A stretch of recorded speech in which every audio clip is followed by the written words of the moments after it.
এত দেরি হলো যে? তোমাকে না মনি, ওকে। তা তুমিও তো মন্দ না। চলবে।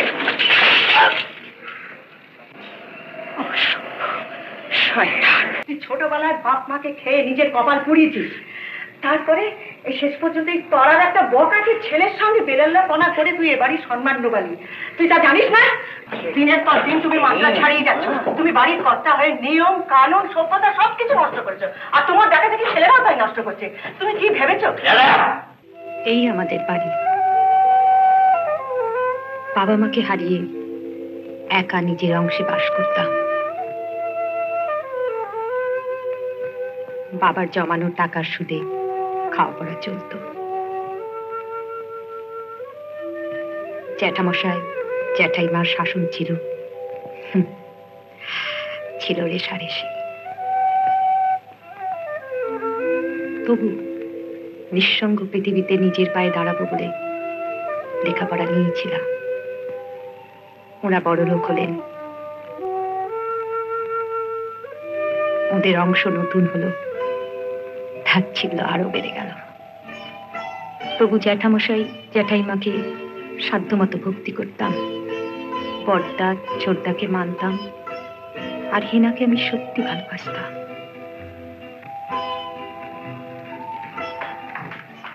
নীরা, নীরা, নীরা, নীরা, কি রে এত ডাকতে সারা দিচ্ছিস না কেন? দিদি বলে রেখেছিস? দিদি ডাকবো কেন? দিদি ডাকার কাল ফ্যাশন।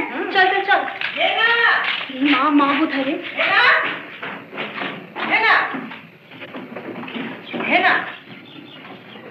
অত ডাকছিস শুনতে পাস না? কি বলছো মা? অজিত বলছিল তুই আমাদের সঙ্গে গাড়িতে যাবি? না, আমাদের এখন গাড়ি হয়েছে, তুই যাবি না কেন? আমি আর নীরা রোজ হেঁটে হেঁটে যাই, আর যদি আমি একা গাড়ি করে যাই সেটা কেমন দেখাবে? কি দেখাবে? দেখাবে ও আলাদা, আমাদের খুঁড়তো বোন বলে আলাদা, আর সেটাই চোখে আঙুল দিয়ে দেখানো হবে। হেনা আজকাল খুব চ্যারাং চ্যারাং কথা বলতে শিখেছে মা। নভেল পড়ে বোধহয়। সুজিত, আমি যাই যাচ্ছি না? আমি যাবো মা। যাও।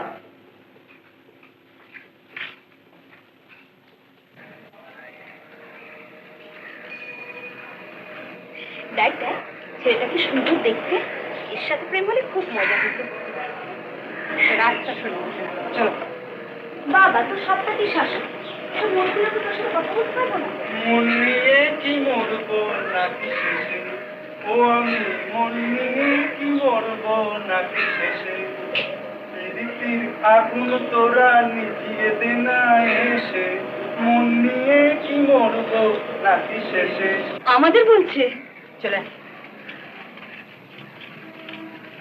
কিরে চলে গেল? একদিন এই ছেলেটাই বিপদে ফেলল। সেদিন হেনা বাড়ি ফেরার সময় আমারই সঙ্গে ছিল।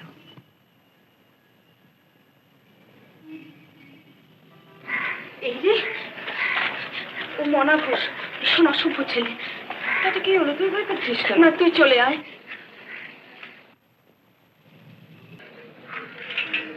এত দেরি হলো যে? তোমাকে না মনি, ওকে। তা তুমিও তো মন্দ না। চলবে।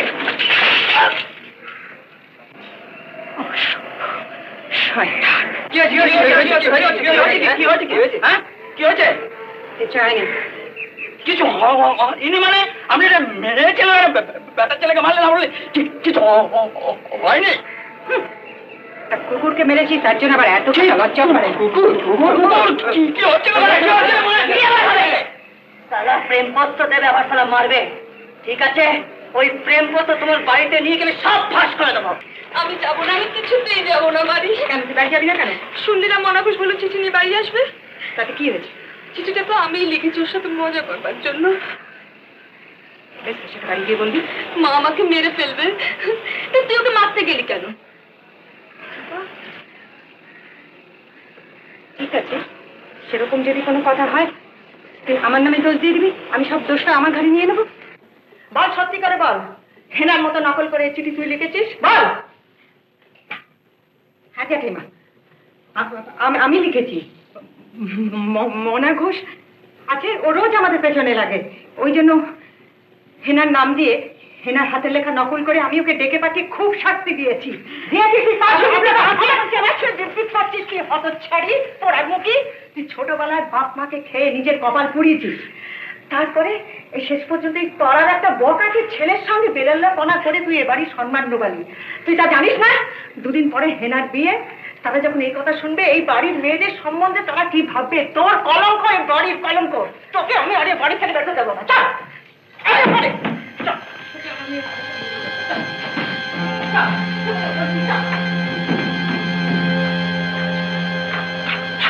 আজ থেকে তুই তোর ঘরেই থাকবি, তোর ঘরে থাকবি। তোকে আর বাইরে রাত তোকে কোনো সম্পর্ক তোকে আমি রাখতে দেবো না, দেবো না। তুই এখানেই থাকবি। পরের জন্য আত্মত্যাগের মোহ আমার মনকে পেয়ে বসল।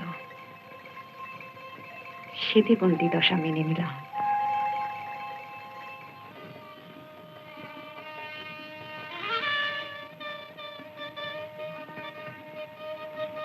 একদিন বাইরে সানাই বাজল, হেনার বিয়ে হয়ে গেল।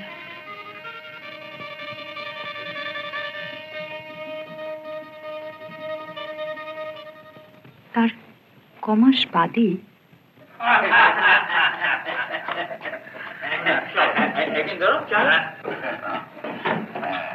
দিনের পর দিন তুমি মাত্রা ছাড়িয়ে যাচ্ছ। তুমি বাড়ির কর্তা হয়ে নিয়ম কানুন সভ্যতা সবকিছু নষ্ট করেছো, আর তোমার দেখা দেখি ছেলেরাও তাই নষ্ট করছে। তুমি কি ভেবেছো? আমি ওদের নিজের হাতে ট্রেনিং দিচ্ছি, নিজের থেকে ব্যবসা শেখাচ্ছি।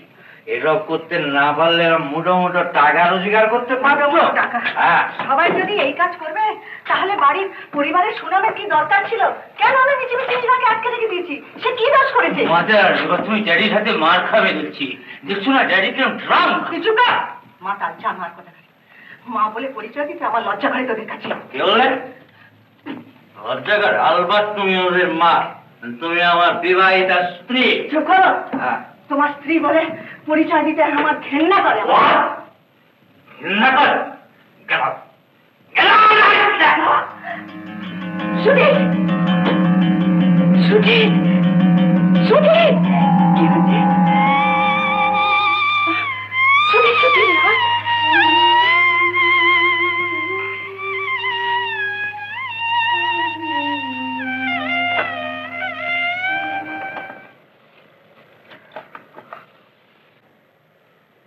মীরা, মীরা, মীরা, এনা ঘরের চাবি না?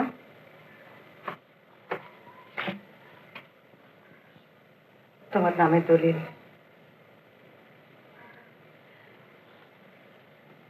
তোমার মার গয়না।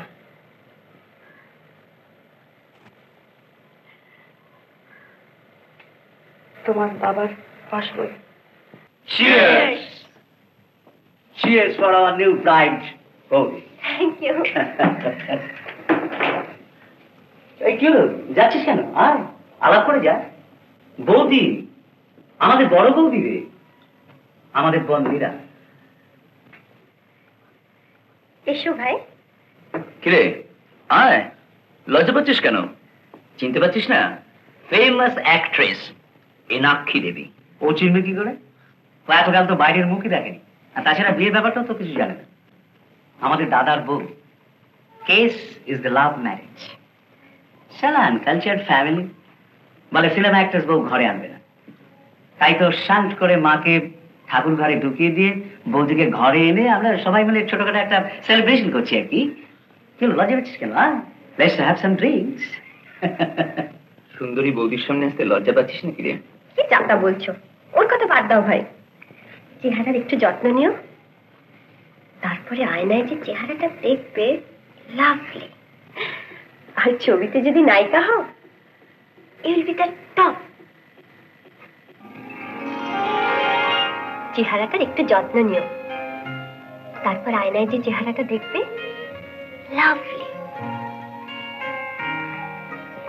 আয়নায় নিজেকে দেখলাম, মনে হলো ছবির নায়িকা নাই বা হলাম, কিন্তু সংসারের নায়িকার ভূমিকা আমার থাকবে না কেন? আমার নিজের স্বামী সংসার পরিবার হবে না কেন? অজিত, সুজিত, ওরে অজিত, কি আশ্চর্য! কোথায় যাচ্ছে? অজিতের সঙ্গে দেখা করতে চাকরটা বললো যে বাড়িতে নেই। বাড়িতে নেই শুনেও আপনি ঢুকে বললেন?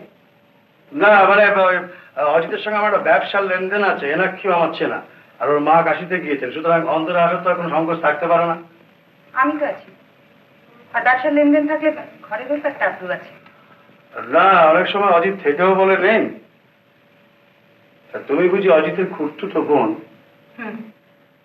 কিন্তু তুমি কিছু মনে করো না, আমার বুড়ো হয়েছি, অপরাধ করে ফেললাম। না না, আমি ঠিক বুঝতে পারি। বুঝেছি বুঝেছি, বুড়োকে বোকা এখন লজ্জা হচ্ছে তো। হ্যাঁ, আচ্ছা আসি। ও দাদাদের কিছু বলবো? ওটা আমিই বলবো। এমন আরো অনেক ভিডিও দেখতে এই চ্যানেলটি সাবস্ক্রাইব করে নিন এবং পাশের বেল আইকনটি প্রেস করে দিন।